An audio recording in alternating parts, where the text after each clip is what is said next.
Movie recaps में आपका फिर से स्वागत है। आज मैं आपको 2020 की एक कॉमेडी फिल्म दिखाऊंगा जिसका नाम है ऑनेस्ट कैंडिडेट। आगे स्पॉइलर हैं, ध्यान से देखें और अपना ख्याल रखें। अपनी दादी किम ओक ही के समाज के प्रति बड़े दान और छोटे लोगों की मदद करने की इच्छा से प्रेरित होकर जू सांग सुक ने एक बड़ी बीमा कंपनी के खिलाफ लड़ाई लड़ी क्योंकि उनके अनुबंध में ओक ही के कैंसर के इलाज को कवर नहीं किया गया था। इसके बाद उन्होंने छात्रों की मदद के लिए ओक ही फाउंडेशन की स्थापना की और अपनी दादी की मृत्यु से पहले उनके प्रोत्साहन से अंततः कांग्रेस तक पहुंची। आजकल सांग सुक चौथी बार चुनाव लड़ रही हैं।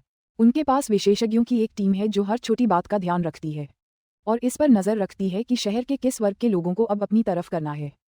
उनके मुख्य सहायक और योजनाकार पाकी चुल हैं, जिन्हें छोटी से छोटी बातें भी याद रहती हैं, जैसे जूतों को ज्यादा पुराना दिखाने के लिए उन पर पैर रखना। सांग सुक की छवि के बारे में सब कुछ सावधानी से चुना गया है और वह सड़कों पर आम नागरिकों से लेकर धार्मिक नेताओं तक हर मिलने वाले व्यक्ति को खुश करने के लिए अपनी पोशाक और बातें बदल लेती हैं। जब रिपोर्टर उनसे पेचीदा सवाल पूछते हैं तो वह चुप रहना पसंद करती हैं। आज वह टीवी पर अपने चुनावी प्रतिद्वंद्वियों नाम योंग सुंग और शिन जी सून के साथ बहस करने वाली हैं। जब योंग सुंग उनसे ओक ही फाउंडेशन के संदिग्ध वित्तीय सौदों और उनके बेटे की दोहरी नागरिकता के बारे में अजीब सवाल पूछते हैं तो सांग सुक तुरंत उनके स्टॉक से पैसे कमाने की अफवाहों का जिक्र करके और यह स्पष्ट करके बात पलट देती है कि वह एक छोटे से अपार्टमेंट में रहती हैं जो उनकी दादी द्वारा छोड़े गए भरोसे और मूल्यों पर बना है। जैसे ही वह उनका जिक्र करती हैं, वह भावुक होने और योंग सुंग के आरोपों से आहत होने का नाटक करती हैं।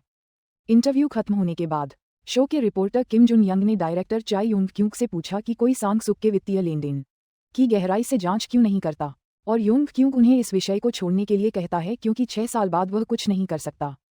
इस बीच सांग सुक योंग सुंग और महत्वपूर्ण राजनेता किम सांग पियो के साथ रात का खाना खाने के लिए एक रेस्तरां में जाती हैं। योंग सुंग शिकायत कर रहे हैं क्योंकि सांग सुक ने कैमरे पर उन्हें शर्मिंदा किया और वह कुछ नहीं कर सके क्योंकि उनका एक समझौता है। इसलिए माहौल को शांत करने के लिए सांग सुक उन्हें जानकारी देती हैं कि उन्हें आगे किन कंपनी के शेयरों में निवेश करना चाहिए। उनसे बेखबर कोई कमरे की पेंटिंग में छेद के जरिए इस पूरी बातचीत को रिकॉर्ड कर रहा है। रेस्तरां के बाहर सभी सहायक खाना खा रहे हैं। तभी पाकी चुल एक वेटर को रिपोर्टर हवांग को एक रहस्यमयी पैकेट बेचते हुए देखते हैं, जो पाकी चुल के पूछने पर कि क्या हो रहा है तुरंत भाग जाता है। हवांग अपनी कार में भाग निकलता है इससे पहले कि पाकी चुल उसकी नंबर प्लेट की फोटो ले सकें, लेकिन कम से कम वह नंबर देख लेते हैं और याद कर लेते हैं, और वेटर किसी भी सवाल का जवाब देने से मना कर देता है। जब बॉस को इसके बारे में पता चलता है तो सांग सुक इसे संभालने का वादा करती हैं। अगले दिन जब सांग सुक सड़कों पर अपना प्रचार जारी रखती हैं, हवांग की कार को सांग पियो के कर्मचारी टक्कर मार देते हैं, जो उसे रेस्तरां में ली गई फुटेज के बदले एक नई महंगी कार देने की पेशकश करते हैं। यह उसकी चुप्पी खरीदने के लिए काफी है, इसलिए सांग सुक फिलहाल सुरक्षित हैं। शाम को वह अपने मामूली अपार्टमेंट में लौटती हैं और सभी पड़ोसियों से उनकी समस्याओं के बारे में बात करती हैं, लेकिन केवल इसलिए क्योंकि पाकी चुल उनके कान में बातें फुसफुसाते रहते हैं। उनके पति बोंग मान सिक उनका घर पर स्वागत करते हैं, जिन्होंने अपनी बैडमिंटन की वर्दी पहनी हुई है और जोर जोर से खेलने जाने की बात कह रहे हैं। जैसे ही वे अपार्टमेंट में घुसते हैं, सारे नकाब उतर जाते हैं। मानसिक खिलाड़ी होने का नाटक करने से तंग आ चुके हैं क्योंकि उनकी पत्नी को बैडमिंटन क्लब के वोटों की जरूरत है। उनकी बातचीत मानसिक की मां के फोन से रुक जाती है, जिसे सांग सुक पूरी शिष्टाचार के साथ उठाती हैं और फिर दोनों अपार्टमेंट से चले जाते हैं। वे ये बहुत ही अजीब तरीके से करते हैं। वे काले कपड़े पहनते हैं और अपने चेहरे छिपाते हैं, फिर छत पर चढ़कर पीछे के दरवाजे से निकलते हैं जहां पाकी चुल एक कार के साथ उनका इंतजार कर रहे होते हैं। पता चलता है कि यह मामूली अपार्टमेंट भी चुनावी दिखावे का हिस्सा है और उनका असली घर एक बहुत ही आलीशान बंगला है जिसमें एक विदेशी नौकरानी है जिसे कोरियाई भाषा नहीं आती। रात के खाने के दौरान मानसिक के पास अपनी पत्नी के लिए मांगों की एक विशेष सूची है, क्योंकि उन्हें उनकी शक्ति और पैसे पर ऐश करना पसंद है और उन्हें कोई काम नहीं करना पड़ता। बाद में आधी रात को सांग सुक को एक इमरजेंसी कॉल आती है जिसके कारण उन्हें गांव जाना पड़ता है जबकि तूफान आने वाला है। जिस व्यक्ति ने उन्हें बुलाया है वह ओक ही है, जो वास्तव में जीवित है और छिपी हुई है ताकि सांग सुक उनकी कहानी का इस्तेमाल सहानुभूति पाने के लिए कर सके। ओक ही छिपकर रहने से थक गई हैं, लेकिन सांग सुक उन्हें याद दिलाती हैं कि सच बोलने पर वे सभी गिरफ्तार हो जाएंगे, इसलिए उन्हें इस झूठ पर टिके रहना होगा। उन्हें ये भी लगता है कि उनकी पोती ने वह दयालुता खो दी है जो उसमें बचपन में थी, लेकिन सांग सुक वादा करती हैं कि ऐसा नहीं है, और फिर उनकी नज़र अपनी दादी की उनकी 2 सहेलियों के साथ एक पुरानी तस्वीर पर पड़ती है।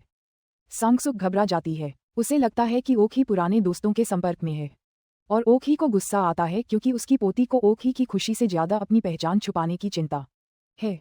जब सांग सुक निकलती है तब तक बारिश शुरू हो चुकी होती है और ही चुल के कार लेकर आने का इंतजार करते हुए वह प्रार्थना के पत्थरों का ढेर देखती है और भगवान से चुनाव जीतने में मदद मांगने का फैसला करती है।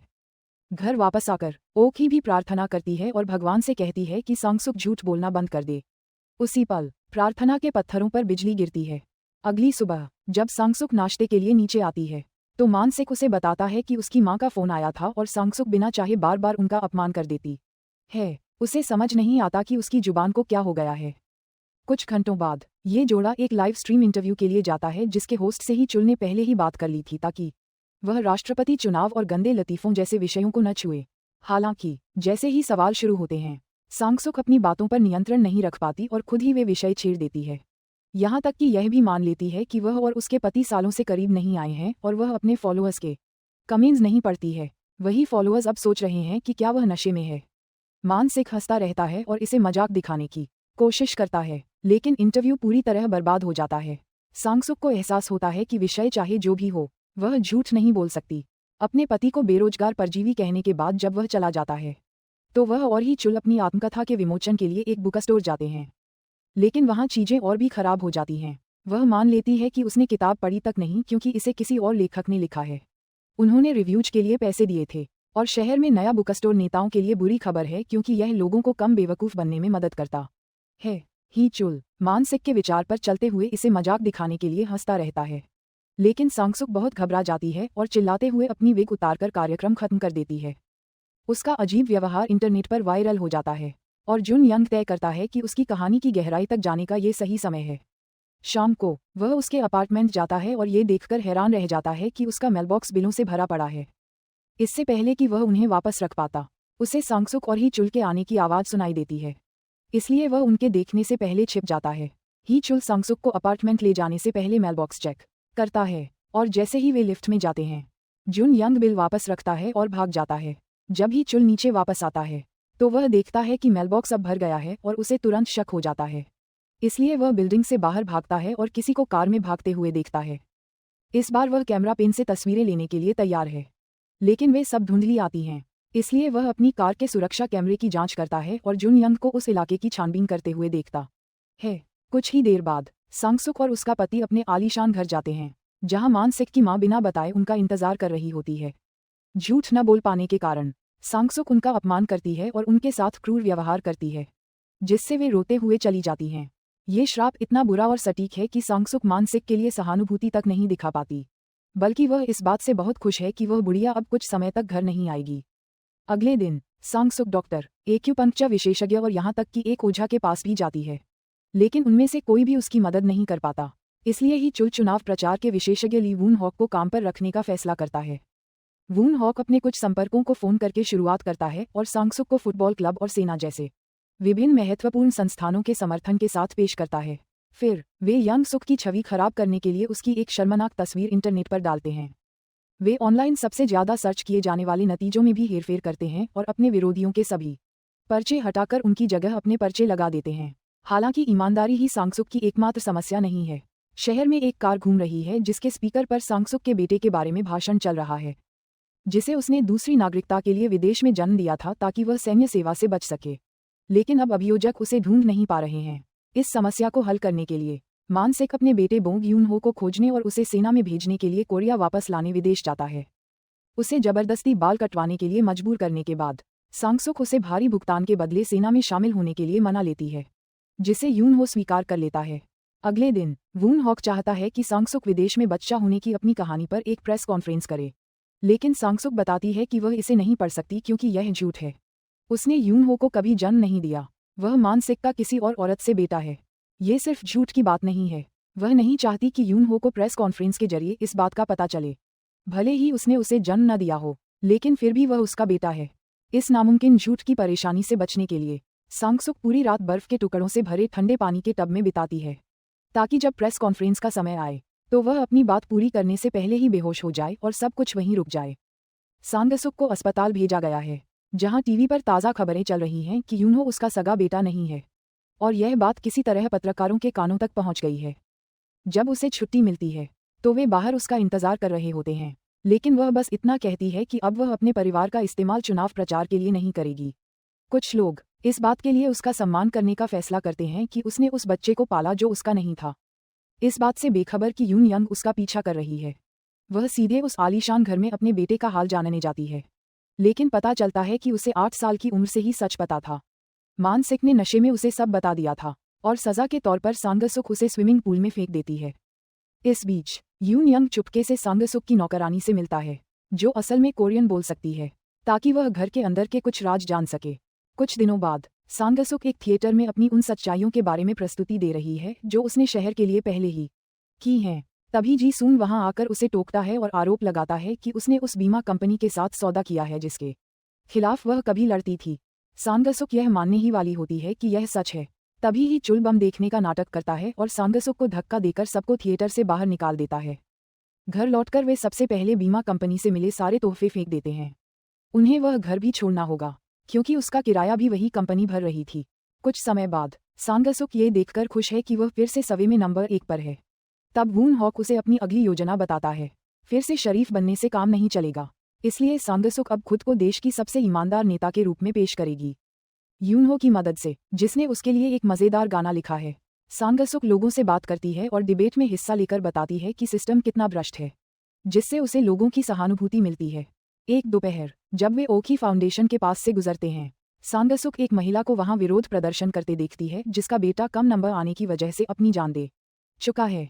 सांगसुक इसकी जांच करना चाहती है, लेकिन सांगप्यो उसे इसे नज़रअंदाज करने का हुक्म देता है। इस बीच ही चुल ओखी को चेकअप के लिए ले जाता है क्योंकि कागजों में वह उसका पोता है और वह मानता है कि अब ये रिश्ता उसे सच लगने लगा है। डॉक्टर को लगता है कि ओखी जल्द ही मर जाएगी, पर वह उसकी बात नहीं सुनती और कहती है कि सब सालों से यही कह रहे हैं। आखिरकार जुन यंग उस प्रदर्शनकारी महिला से बात करता है और फिर वह सारी जानकारी लेकर यून क्यूरन के साथ रात के खाने पर उसकी जांच करता है। उन्हें पता चलता है कि ओखी फाउंडेशन पूरी तरह भ्रष्ट है और लोग परीक्षा पास करने के बजाय पैसे देकर दाखिला ले सकते हैं और जो छात्र अमीर नहीं हैं उन्हें फेल कर दिया जाता है। जुन यंग एक ईटिंग स्ट्रीम के दौरान ऑनलाइन इस बात का खुलासा कर देता है, जिससे हंगामा खड़ा हो जाता है। जब सांगप्यो उन सभी सबूतों को मिटाना शुरू करता है जो उसे ओखी फाउंडेशन से जोड़ सकते हैं, ओखी खुद अपनी जान जोखिम में डालकर अपना चेहरा छिपाए सांगसुक के दफ्तर जाती है। वह इस बात पर नाराज है कि सांगसुक ने उसके नाम का क्या हाल कर दिया है और बदले में सांगसुक इस बात पर गुस्सा है कि उसकी दादी पकड़े जाने का खतरा मोल ले रही है।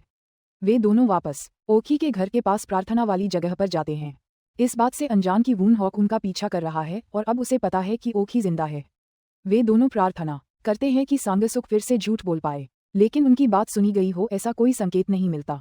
बाद में सांगसुक जुन यंग से मिलने जाती है, जो पीछे हटने से मना कर देता है और इस बात पर यकीन नहीं करता कि सांगसुक की शुरुआत नेक इरादों से हुई थी। अगले दिन वून हॉक सांगसुक का साथ छोड़कर योंग संग के पास चला जाता है, जो सांगसुक को बताता है कि उसे पता है उसकी दादी जिंदा है और शहर के एक अस्पताल में है। सांगसुक क्लिनिक भागती है जहां ही चुल बताता है कि ओखी कल रात बेहोश हो गई थी और उसने उसे परेशान न करने के लिए नहीं बताया। उसे नहीं लगता कि राज खतरे में है, क्योंकि अगर योंग संग के पास सबूत होते तो वह अब तक खबर लीक कर चुका होता। फिर सांगसुक अपनी दादी से मिलने जाती है और ओखी को अपना समर्थन देते देख रो पड़ती है। कुछ समय बाद सांगसुक सड़क पर भाषण देती है, लेकिन वहां सुनने वाले बहुत कम लोग हैं। वह मानती है कि वह भ्रष्ट हो चुकी है और उसी समय अस्पताल में ओखी की मौत हो जाती है, जिससे वह प्रार्थना स्थल चमकने लगता है। भाषण के बाद सांगसुक सांगप्यो से मिलती है, जो उसे बताता है कि अब वह योंग संग का साथ देगा, क्योंकि अगर सांगसुक ने अपना मुंह बंद नहीं रखा तो वह सबको ले डूबेगी, इसलिए उसे हट जाना चाहिए। उसे समझाने की कोशिश करते समय सांगसुक को एहसास होता है कि वह फिर से झूठ बोल पा रही है, लेकिन जब वह अपने पति को ये खुशखबरी देने जाती है तो उसे ओखी की मौत का पता चलता है। मान सिक और सांगसुक ओखी के अंतिम संस्कार में जाते हैं, लेकिन वे वहां ज्यादा देर नहीं रुकते क्योंकि वे अभी भी यही नाटक कर रहे हैं कि वही चुल की दादी थी और फिर वे चुपचाप वहां से विदा लेते हैं। लेकिन बाद में वो और ही चुल, सांगप्यो और योंगसूक और उनके बॉडीगार्ड्स को लाश के पास जाने से रोकते हैं, क्योंकि वे खुद उसकी पहचान करना चाहते हैं और उसे सबूत मानते हैं, चूंकि उन्हें अभी तक नहीं पता कि उसका श्राप टूट गया है। सांगसुक उन्हें याद दिलाती है कि वह झूठ नहीं बोल सकती और वादा करती है कि वह चुनाव से हट जाएगी, जिससे वे दोनों काफी प्रभावित होते हैं। लेकिन सांगसुक के पास अब भी एक योजना है। अगले दिन हीचुल बहुत ऊंचे दाम पर मीटिंग की असली रिकॉर्डिंग खरीदने योंग के पास जाता है। बाहर निकलते समय वह रिश्वत में मिली कार की चाबियां लेता है और उससे निकलने की कोशिश करता है, लेकिन सांगप्यो का कर्मचारी उससे पेन ड्राइव छीनने आ जाता है। हीचुल बचने के लिए हवाम की पुरानी कार लेता है और सांगसुक को ओखी फाउंडेशन के गुप्त कमरे में छिपाने के लिए ले जाता है। क्योंकि उन्हें नहीं पता कि हीचुल को इसके बारे में पता है। छात्रों के एडमिशन के कागजात देखने और यह जानने के बाद कि वहाँ कितनी हिंसा होती है, सांगसुक उस दुखी माँ से माफ़ी मांगने निकल जाती है जो अभी भी इमारत के गेट पर विरोध कर रही है। उसी समय सांगप्यो और योंगसुक उसे ढूंढ लेते हैं, जो पेन ड्राइव के पीछे हैं। सांगसुक उसी कार में निकल जाती है जो हीचुल ने उसके लिए छोड़ी थी और वे आदमी शहर में उसका पीछा करने लगते हैं, जो काफ़ी आसान था क्योंकि सांगसुक ने सालों से गाड़ी नहीं चलाई थी। आखिरकार वे उसे एक ऐसी सड़क पर घेर लेते हैं जो एक्सीडेंट की वजह से बंद थी, लेकिन किस्मत से हीचुल और मानसिक मदद के लिए आ जाते हैं। जब वे बॉडीगार्ड से लड़ रहे होते हैं, सांगसुक अपने पुराने राजनेता दोस्तों से जूझती है और आखिरकार वहां से भागने में सफल हो जाती है। वह वापस मुख्य सड़क पर आती है ताकि टैक्सी ले सके, ये चेक करने के बाद कि पेन ड्राइव उसके बालों में सुरक्षित है। वह उन सब बातों को याद करती है जो उसने सीखी हैं और समझ जाती है कि उसे अब क्या करना है। वह टैक्सी ड्राइवर को टीवी स्टेशन चलने के लिए कहती है, जहां वह जून यूंग को पेन ड्राइव सौंप देती है ताकि उसके पास बड़ी खबर हो। अगले दिन वह एक प्रेस कॉन्फ्रेंस करती है जिसमें सिर्फ 2 लोग आए हैं, लेकिन जब वह सब कुछ सच बताने वाली होती है, तभी वहां अचानक रिपोर्टरों की भीड़ लग जाती है जो जानना चाहते हैं कि वह कौन सा खेल खेल रही है। पता चलता है कि हवांग से पेन ड्राइव बदल गई थी और हीचुल को विरोधी के साथ वाली रिकॉर्डिंग देने के बजाय उसने अपने कलेक्शन की सबसे महंगी ड्राइव दे दी थी, जिसमें कई नेताओं के अपराधों के वीडियो थे, जिनमें उत्पीड़न और जुए से लेकर सार्वजनिक जगह पर पेशाब करने तक की हरकतें शामिल थीं। अपनी दादी से मिलने के बाद सांगसुक सही रास्ता चुनती है और जांच के लिए खुद को पुलिस के हवाले कर देती है।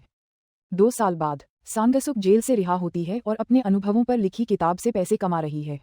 उसका पति और बेटा उसके साथ एक छोटे से अपार्टमेंट में रहते हैं और अभी भी यही उम्मीद करते हैं कि वह सारा खर्चा उठाएगी। लेकिन सांगसुक ने अपना सबक सीख लिया है और वह अब भी बेहद ईमानदार है, इसलिए उन दोनों को नौकरी ढूंढने के लिए कहकर वह अपने राजनीतिक करियर में वापसी के लिए अपनी पहली बहस के लिए टीवी स्टेशन जाती है। वह हीचुल को कुछ विषयों को टालने की सलाह देने पर डांटती है और होस्ट को निष्पक्ष न होने के लिए टोकती है। फिर वह कुछ कड़वे सच बोलने के लिए तैयार हो जाती है और इसी के साथ उसकी एक नई शुरुआत होती है।